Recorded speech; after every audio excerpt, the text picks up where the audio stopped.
Nah, solusinya satu, giving. Buku itu bestseller waktu diterbitkan pertama kali itu. Nah, dia tidak menceritakan tentang dirinya. Di situ merupakan kumpulan dari cerita-cerita orang-orang hebat. Masuk Oprah dari situ, Oprah Winfrey. Lalu Andre Agassi termasuk di situ juga. Masa jadi lupa, nggak hafal. Banyak lagi. Baik orang yang sudah mati. Pak Nobel, Mr. Nobel yang suka memberi hadiah Nobel tiap tahun masuk di situ juga. Dia temukan. Ternyata dalam hidup ini itu bukan buku Kristen, bukan buku rohani. Tapi itu kisah nyata. Ternyata kebahagiaan manusia itu dalam hidupnya kalau dia bisa memberi. Nah, orang pelit paling nggak suka dengar khotbah begini.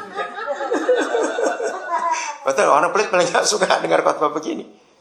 Tapi ini prinsip. Oke, kita kembali dalam di hidup Tuhan Yesus. Jadi cari ya, Bill Clinton, karena bukunya Bill Clinton nggak banyak. Jadi kalau saudara ketemu satu buku pasti langsung dapat. Giving gitu aja judulnya. Enak dibaca. Setelah orang banyak mendatangi Tuhan Yesus, ingat kondisi Tuhan Yesus masih dalam keadaan stres, tergoncang, terpukul, sedih karena mendengar suara yang dikasihnya dipenggal kepalanya. Tuhan Yesus yang pernah memuji Yohanes Pembaptis, bukan? Berbahagialah perempuan yang pernah melahirkan dia. Karena memang dia itu hebat sekali. Dekat sekali Tuhan Yesus dengan Yohanes Pembaptis. Jadi wajar kok dia tergoncang seperti itu. Dalam kondisi seperti itu, saudara. Jujurnya, dia ingin tenang, dia ingin menyendiri, dia ingin cari tempat yang tenang, gak mau diganggu yang lain. Tapi begitu lihat orang banyak datang, bisa gak dia tolak orang-orang itu? Bilang, nanti sore lah, sebentar aja, aku mau tenang dulu sebentar. Bisa gak Yesus berkata seperti itu? Bisa, kenapa tidak? Dia manusia juga seperti kita kok. Tapi dia gak mau katakan itu. Nah, maka itu saudara, jangan tersinggung ya, saya akan menggunakan kata yang cukup tajam dan cukup pedis. Tapi ini harus kita tahu. Saudara, sesibuk apapun kita, semiskin apapun kita, sesusah apapun kita, semenderita apapun kita. Kira-kira orang lengkap gak saya ngomong seperti ini? Sesusah apa, semenderita apa, semiskin apa, seberat apa masalah kita hadapi. Dengarkan ayat ini. Menjadi Kristen, maka Matius 14 ayat 14 itu mutlak identitas kita. Kok gak ada yang amin? Saya ulangi lagi. Apa itu? Lihat ayat 14. Sederhana sekali. Ketika Yesus mendarat, ia melihat orang banyak yang besar jumlahnya. Maka tergeraklah hatinya oleh belas kasihan kepada mereka. Dan ia menyembuhkan mereka yang sakit. Compassion. Itu kalimat bahasa Inggris yang sering kita dengar. Compassion. Compassion. Sudah cukup banyak gereja. Kalau saya berkata gereja bukan organisasi ya. Saya berkata gereja adalah diri kita masing-masing. Atau orang Kristen. Sudah terlalu banyak orang Kristen yang kehilangan hati Yesus ini. Lihat aja. Keegoisan muncul dalam kehidupan kita. Jadi begini saudara. Ini yang saya mau katakan tajam dan pedes kata ini. Kita disebut Kristen bukan nama kita. Dari Abdullah jadi Daniel. Ngerti kata itu bukan. Kita disebut Kristen karena kita pakai kalung salib. Bukan. Kita disebut Kristen karena kita ke gereja. Bukan. Tapi ini kebenaran itu. Kita disebut Kristen karena kita punya hati belas kasihan kalau kita melihat orang banyak. Nah pertanyaannya. Kapan terakhir kali? Enggak usah dijawab ya, dalam hati saja. Kapan terakhir kali di hati saudara dan hati saya ada compassion ini? Terakhir kali kapan? Waktu kita melihat orang banyak. Tidak usah jawab, dalam hati saja. Kalau jawabannya, aduh waktu Galunggung meletus. Wih tahun berapa itu? Galunggung meletus tahun 70 berapa itu? Misalnya. Saudara, kapan terakhir kali kita harus jujur dalam diri kita? Ketika kita melihat orang banyak itu. Mengerikan keadaan orang Kristen saat ini. Saya sering berkata gini pada banyak orang Kristen. Saudara tahu kata OD, overdosis, tahu ya? Ya tahu enggak? Saya tanya ini, yang lain tahu enggak overdosis itu? Ya kalau ada orang kena drug, itu overdosis, sudah tahu? Nah, Percaya nggak saudara, begitu banyak orang Kristen itu overdosis. Dalam hal apa? Ya, jangan marah dulu. Coba kita lihat betul-betul. Percayakah saudara tiap kali kita kebaktian? Entah kebaktian rumah tangga seperti ini, atau kita di gereja, atau kita di KKR, atau di retreat, atau di seminar, pokoknya kebaktian lah. Walaupun cuma 2-3 orang saja, kan dia berjanji.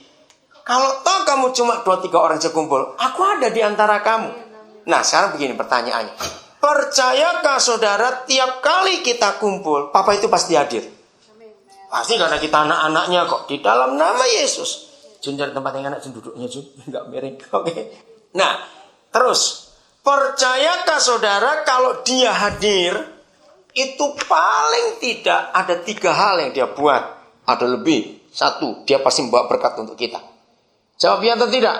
Waktu dia hadir pasti kita diberkati. Nomor 2, pasti ada kuasa yang bekerja dalam pertemuan ibadah itu. Betul? Pasti ada urapan. Ya, belum yang lain, ada kesembuhan, ada sukacita, ada kelepasan, ada damai sejahtera. Wah, banyak yang lain.